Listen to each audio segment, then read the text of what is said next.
महाराष्ट्र जंजिरा हा अजिंक किल्ला म्हणून संपूर्ण भारतामध्ये विख्यात आहे. मात्र महाराष्ट्रात अजून एक असा किल्ला आहे जो कोणी जिंकू शकलेला नाही.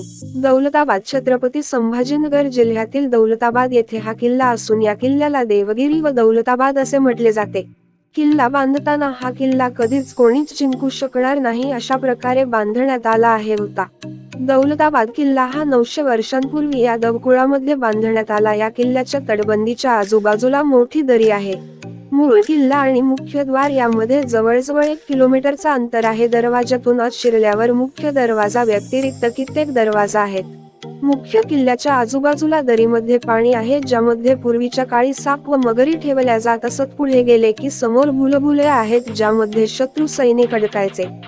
असा हा देवगिरी किल्ला कोणालाही कधीच बाळाच्या सामर्थ्यावर चिंता आला नाही. मात्र अल्लाउद्दीन खिलजीने कपाट करून हा किल्ला जिंकला.